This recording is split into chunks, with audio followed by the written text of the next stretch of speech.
आपको भ्रम दे रहा है, आपको डरवा रहा है, इसलिए कि आपको बंधुआ मजदूर बना के रख लिया है एक दल ने। आप बंधुआ मजदूर की तरह एक ही दल को जाकर वोट करते हैं, अपने बच्चों के भविष्य के बारे में आपको चिंता नहीं है। आप सब कुछ अपना गवा के भी आपको मालूम है कि आपके बच्चों को रोजगार नहीं है, शिक्षा नहीं है, आपका नली गली सड़क अस्पताल का हालत खराब है, फिर भी आप उसको वोट कर रहे हैं। आपको मिला क्या है भैया? आप जरा देख लीजिए कि आपको क्या मिला है। महागठबंधन अभी बना है, आपको बता देते हैं। नीतीश जी का तो चर्चा हो गया, अब आरजेडी का देख लीजिए, जिसको आप अपना दल समझते हैं। अभी भाजपा के साथ गठबंधन था इससे पहले 2 महीना पहले, तो भाजपा का 2 उप मुख्यमंत्री था ना भाई? अरे भाजपा का 2 उप मुख्यमंत्री था ना बिहार में? भाजपा का एमएलए कितना था?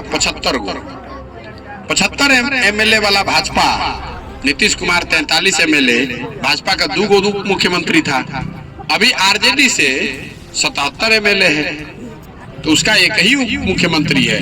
ऐसा क्यों? इसलिए कि आरजेडी का 2 ही पैर है, एम और वाई। तो दूसरा अगर उप मुख्यमंत्री बनाएगा तो लोग कहेगा कि भैया आप एगो एम को बनाओ, तो काहे नहीं आपको बना दिया? अभी कैबिनेट बना है तो 14 को मंत्रालय एक वर्ग को मिला है। आपको कौन मंत्रालय मिला है उसको भी आप गणना कर लीजिएगा। कुछ नहीं मिलेगा, ना अभी मिला है ना आगे मिलेगा। उनको भी पता है आप जाइएगा कहाँ, उनको भी पता है कि आप जाइएगा कहाँ। सामने भाजपा से लड़ाई है, रो के गा के गाली दे के भी आपको वोट उन्हीं को देना पड़ेगा।